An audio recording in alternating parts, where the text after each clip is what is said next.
पता नहीं। अब तो सर लोकल बॉडी चुनाव का रास्ता साफ हो गया है, कैसे क्या कहेंगे इस पे? तो बात कही दिया गया है, उसके लिए तो फिर से किया गया है और भी उसको देख लेगा और सारा सब कर देगा और उसी के आधार पर फिर से रहना चाहिए, अति पिछड़े वर्ग का रिजर्वेशन रहना चाहिए, वो जरूरी है।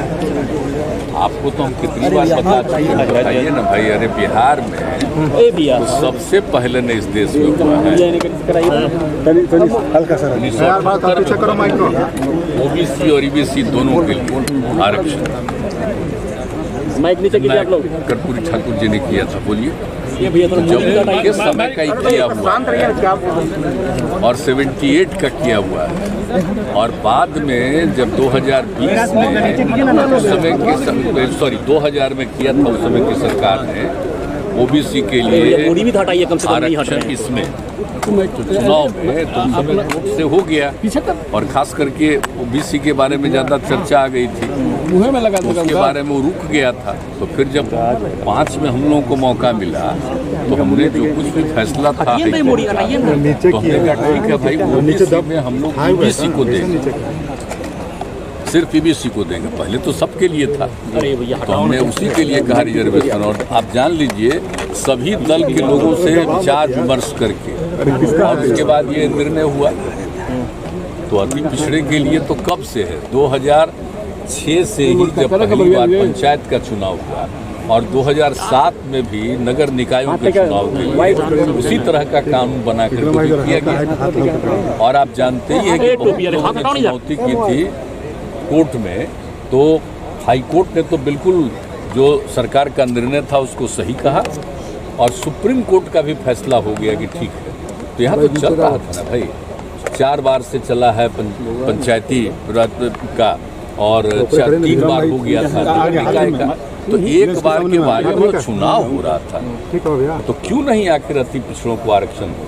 और शहरी इलाके में तो सबको मालूम है ना कि किस तरह से अनुसूचित जाति अनुसूचित जनजाति के अलावे जो अति पिछड़े वर्ग के लोग हैं वो सबसे अधिक गरीबी की स्थिति में और सब कुछ में है, तो उनको जरूर मिलना चाहिए आरक्षण।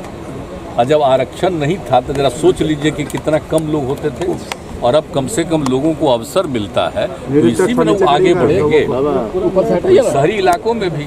तो हम लोगों ने जब देखा कि भाई अब कुछ फैसला आ गया है तो हम लोगों ने कहा कि ठीक है फिर से इस पर देख लेगा वो पूरे तौर पर जो किया गया बिहार में। अब वो कमेटी जो है तत्काल देख करके और जो कुछ भी सब जगह का आकलन करके अध्ययन करके देख लेगी और जो उनकी रिपोर्ट आएगी उसी के आधार पर फिर निर्णय लिया जाएगा कि उनको अति पिछड़े वर्गों का आरक्षण हो और उसी के आधार पर चुनाव होगा। तो इसी को ध्यान में रख करके जो दोबारा हाईकोर्ट में पेश करके ये सारी बातों को कहा गया। प्रशांत किशोर बोल रहे हैं कि आप भाजपा के संपर्क में हैं। आपके पुलिस डिपार्टमेंट में एक बड़ा स्कैंडल हुआ है, तो उस स्कैंडल में प्राइमा फेसी डीजीपी भी खुद फंसे हैं क्योंकि उन्होंने उस कॉनमैन के बाद पे उन्होंने सारा कार्रवाई किया। तो how can he continue as the DGP? एक तो वो सवाल है। नहीं, बात ये हुआ ये जिस तरह से कोई गलत फोन करता रहा और उनको लग गया उसके बारे में कुछ किया, बाद में इस बात का रियलाइजेशन हुआ ना कि कोई गलत फोन कर रहा है और उसकी जांच पूरे तौर पर करवाई गई और पता चल गया कि गड़बड़ आदमी बराबर कर रहा है, तो उसके बाद फिर सब कुछ किया जा रहा है। तो अब कोई मान लीजिए कि कोई का नाम सुन करके कोई बात करता है तो बात नहीं है, फिर बाद में तो सबको रियलाइजेशन होगा ना।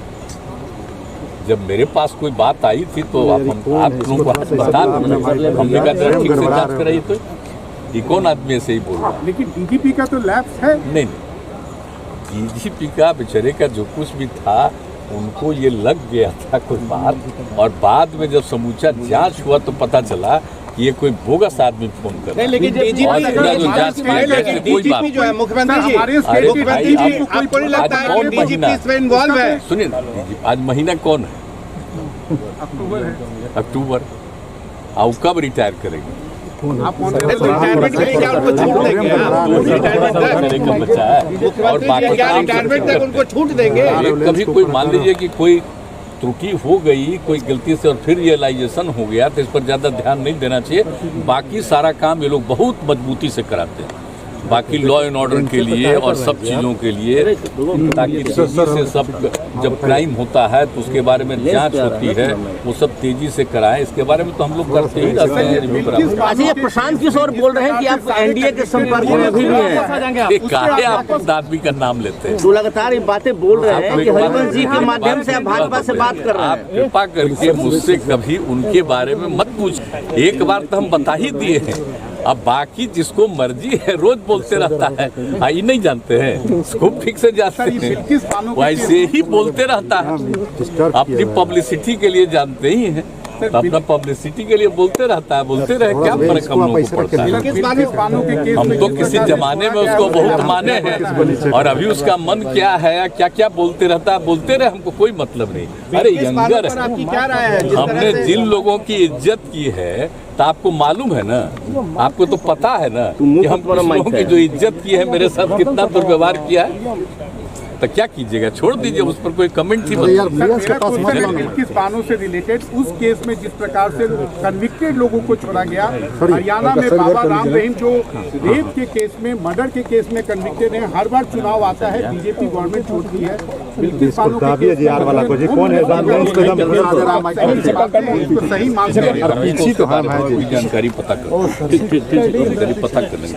अच्छा, अनएम्प्लॉयड लोग मुख्यमंत्री जी बहुत सारे ऐसे हैं जो बेरोजगार लोग सड़क पे घूम रहे हैं और उन पर लाठियां चल रही हैं। आपका चेहरा तो देखेंगे ना, कितना दिन हो गया, बोलिए। बेरोजगार लोग जो है वो घूम रहे हैं और उनको लग रहा है कि उन्हें नौकरी नहीं दी जा रही, जबकि सरकार में इतना खाली पद है फिर भी नहीं हो रहा है। नहीं, ऐसा मत सोचिए, उन लोगों को कोई गलत फहमी कोई कर रहा हो, गलत बात है।